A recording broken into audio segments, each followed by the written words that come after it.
Cyborg 009 has had scattered availability in the US, having originally been released by Tokyopop between 2003 and 2005 as 10 paperback volumes. While I appreciate Tokyopop exposing many new anime and manga fans to the series, their scripts had many issues in terms of grammar and accuracy.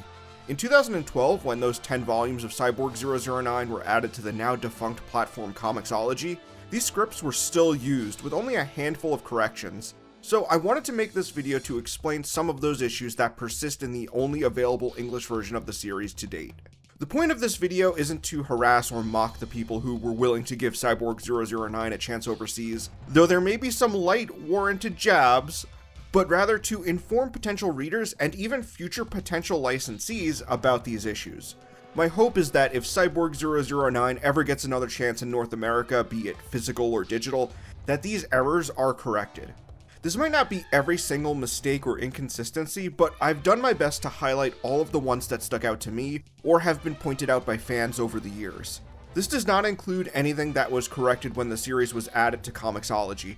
For example, the infamous speech bubble that had 009 say, "Louise, no text," most likely written by script adapter Mike Wellman to inform Tokyopop editor Louise Reyes that one bubble was missing text. This was corrected in the Comixology release, and most scans you find online are the Comixology version. I also want to point out that many early inconsistencies seem to be intentional creative liberties rather than errors, so it might sound like I'm nitpicking at first, but just wait, we'll get to the big ones. I also want to say that as far as the creative liberties go, I don't even disagree with all of them, but rather I'm simply highlighting them so readers can be informed regarding the original text. Now, let's start with the prologue. In 001's backstory, his father is referred to as Dr. Gamo. In the original text, he's called Dr. Whiskey, as his full name is Dr. Gamo Whiskey. He is also called Gamo later on in the chapter, so it's possible this was done just to avoid confusion over his name. When Gamo's wife learns that Ivan's been turned into a cyborg, she says she should have never left them alone while she went on a trip. In Japanese, she specifies that Gamo tricked her into taking a trip alone. In 002's backstory, this line was originally translated as, "Yo Jet, we got sharks."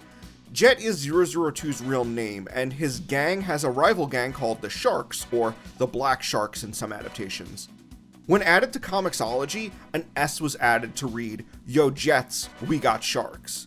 The confusion is that while this gang is a reference to the Jets from West Side Story, Jet is also 002's real name, and in this particular instance, the gang member is referring to the character Jet, not the gang. So it was actually correct originally. Racial slurs were added to the dialogue, while in the original text, Jet's gang was simply encouraging him to fight. I do understand that Jet's backstory is an homage to West Side Story, and this language is very common in the film. Honestly, it's not even out of place considering the subject matter, but it is a creative liberty. In 004's backstory, his fiancée refers to him as Albert. While this is later confirmed to be his first name, at the time this chapter was published, Ishinomori had only named him Heinrich, which is what Hilda calls him in the original text. In 003's backstory, when her brother Jean crashes his bike, he says, "Nuts, why now?" In Japanese, he says, "Aw, come on, don't be like Tokyo." This is a reference to how Tokyo felt like it was constantly under construction in the 60s due to the large-scale urbanization influenced by the 1964 Summer Olympics held in Tokyo. This reference obviously would not make sense to an American reader, and like I said, I understand why this was changed. But, historically, it's interesting. 007's dialogue uses exaggerated British vocabulary. This is actually something every 009 adaptation deals with, having to decide how British they want 007 to sound. The dub for the 2001 anime ignores this entirely, giving him an American accent despite referring to himself as an Englishman and returning to London on more than one occasion, while the Call of Justice films lean more into the accent and slang. During the Cyborg Rebellion, 003 chastises the other cyborgs for shooting at Black Ghost scientists, because by doing so, they are just as violent as they are. In the original text, she just says that they're going to put an end to Black Ghost's horrible plan. 009's name, Joe Shimamura, is misspelled as Joe Shimura the first time it's ever said. While 009 and 003 start referring to each other as Joe and Arnal in the chapter titled Assassins, the dialogue is changed to have other cyborgs begin referring to each other by their civilian names rather than their numbers. Here, 004 uses Joe's real name, while in Japanese he only said, "What's going on?" The use of real names is used throughout the manga to show the growing closeness between the characters, and highlight how 009 and 003 have a particularly close relationship, but this is sort of ignored to make the dialogue seem more personable from the start in the English version. 0011's poisonous rain is referred to as venom instead of poison. My understanding is that venom is injected while poison is ingested, meaning poison, which is what the Japanese text calls it, is correct in this circumstance. Joe shouts venom instead of 0011's name when he self-destructs, which I think hurts his characterization. 0012's henchman here is named Rakuda, the Japanese word for camel. It's presumed this is a nickname, as the one-legged henchman is called Scarecrow, rendered in katakana as Kakashi. So for consistency, Rakuda should be translated as camel. 0012 is described with male pronouns in English, but was female in Japanese. While they're only ever shown as a brain in a machine, the Japanese script has her speak in a manner common among women in Jidaigeki works, with lines like "guzu guzu oshite yo," implying she is a woman from a bygone era. This is reflected in the anime, which outright explains that she has the brain of a woman from the Taisho era. The manga never outright says this though, it's only implied through her dialogue, which does not translate very well into English. The English translation at least tries to convey that she's old-timey somewhat by setting her dialogue in cursive, but that just made me read her dialogue in a snooty voice, not necessarily like someone from another time. And like I said, they also thought she was a man. Röntgen is called Lenken. His name is a reference to Wilhelm Röntgen, the German physicist who discovered X-rays, hence his enhanced cyborg eyes. The Aurora strategy is renamed Man and Machine. Cynthia's final words are "machines are evil." In the original text, she simply says "machines." Again, the translator knew writers who used subtext and thought they were cowards. I go into this more in my video on the 1960s adaptations of Cyborg 009, check that video out. The chapter The Man with the Expensive Castle should be titled The Man in the High Castle, as it's named for the Philip K. Dick novel. If you look at a Japanese copy of the novel, you'll see they're spelled with the same characters.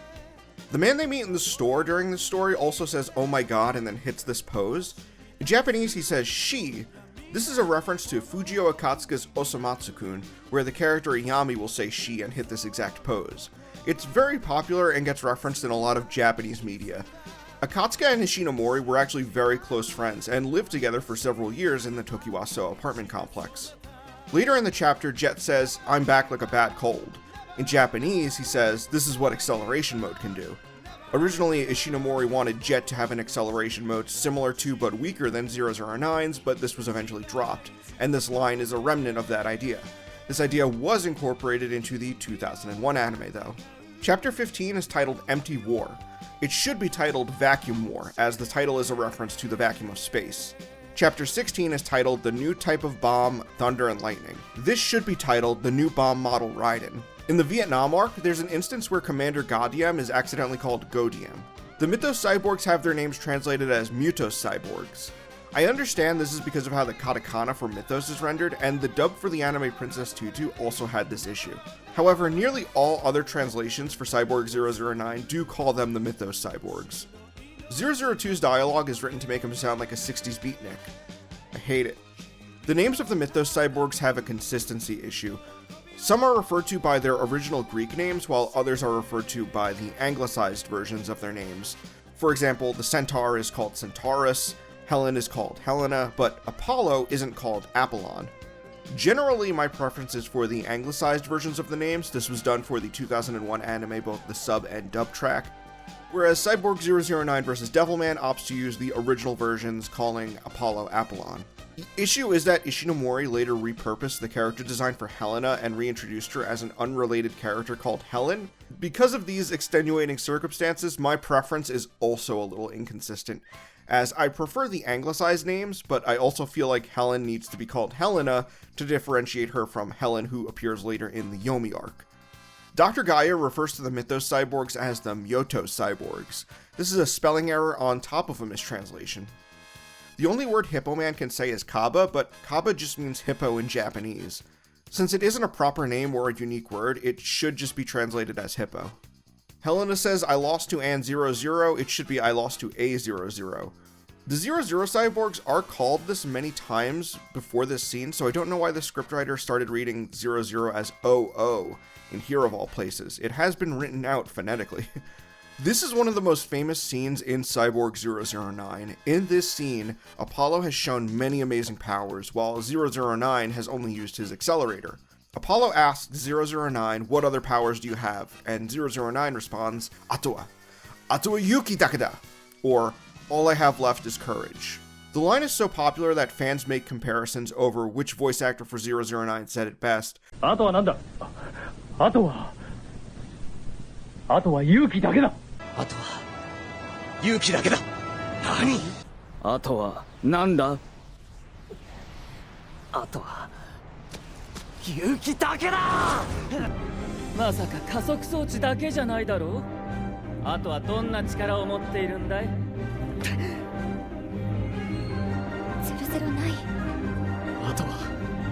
あとは勇気だけだ。あとは勇気だけだ。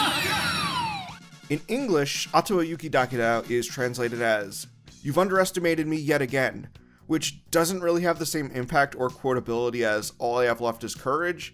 And like I said, this is a very important line in the fandom, so I think it does need to be translated as accurately as possible. In the original manga, this Mythos Cyborg is never given a name, so in extra material she's referred to as Esper Woman or the female Esper. Though in the 2001 anime she was given the name Hera. The scriptwriter didn't realize she was female and she's referred to with male pronouns. Joe refers to Kubikuro as a girl. Kubikuro is a boy. This is corrected partway through the story, and Joe does start saying he when referring to Kubikuro. The landlady calls Joe Joseph. Joe's full name isn't Joseph, it's just Joe. In Japanese, she calls him Joe-san. I believe the dub of the 2001 anime also has some instances of Joe being called Joseph, but again, this is in the dub only. In Prologue, the cyborgs escape in a plane, and in Japanese, they say they hope they can get out before the explosives go off. The English script has them say, how convenient, implying the plane wasn't left there as part of their escape plan, which it was, and never introduces the explosives, which is why the base explodes. Of all the mistranslations so far, this one really emanates the strongest, man, I just want to go home energy. Ibaraki is called Ibaragi. Mary wonders if she hadn't been abandoned by her father, would she have wound up in Kurihama Juvenile Hall. In Japanese, she says she and Joe fell in with the wrong crowd because they were both bullied for being Hafu. Kurihama Hall was established as a boys' reformatory, so she was never sent there. When Joe finds Helen, he says, hey, I remember you, referencing the fact that she has the same design as Helena from the Mythos arc.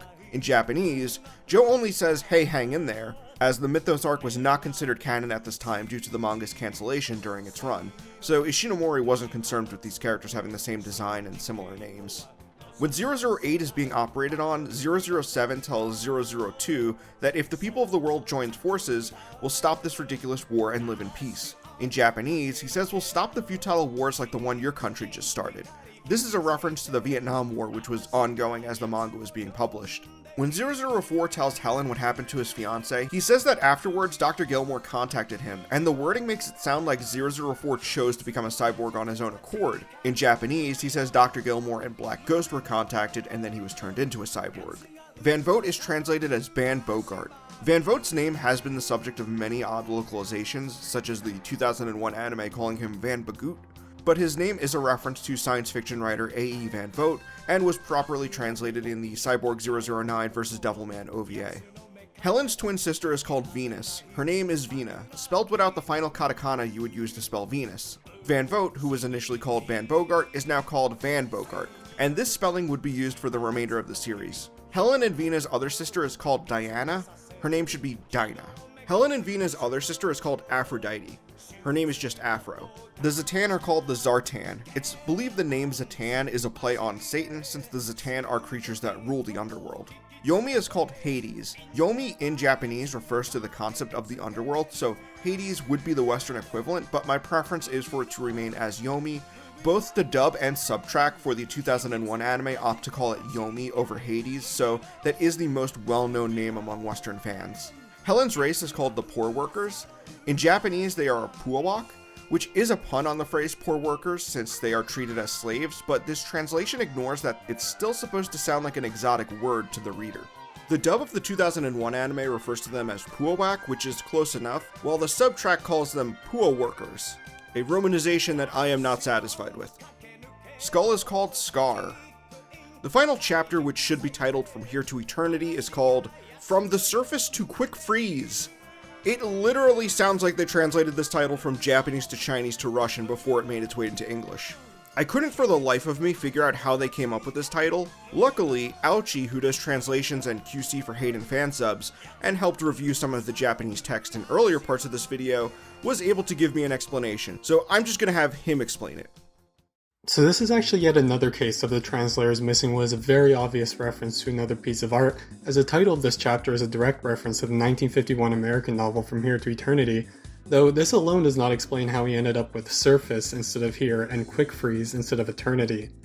To give the localizers here a bit of credit, there is more going on here that would make translating this title more complicated if you weren't familiar with what it was referencing. The title utilizes a literary device known in Japanese as gikun, which is basically the process of assigning a non-standard reading to kanji in order to add meaning. This concept can be a bit hard to understand if you don't know Japanese, so I'll use an example from a very famous manga to illustrate what I'm talking about. The manga series Tere takes place in a distant future where the Earth has been abandoned by mankind and is now known as Terra, which is derived from the Latin word for Earth. Now, the Japanese word for Earth is Chikyu and is written like this, but in Tere, Keiko Takemiya takes the string of kanji and gives it the reading of Terra, which is stylistically a lot more interesting than simply rendering it in katakana. I have to imagine there's probably some thematic reason for it too, but honestly Tere bored me to tears, and if it did, it definitely went over my head. To give an example of gikun from a more obscure manga, Hunter x Hunter is famous for its use of gikun, like the scene where Pito says Gon's fangs can reach a king, but fang can be read as ability. There's also this famous scene where Netero tells Meruem he knows nothing of the bottomless malice of the human heart, but malice is written in a way that it can also be read as evolution.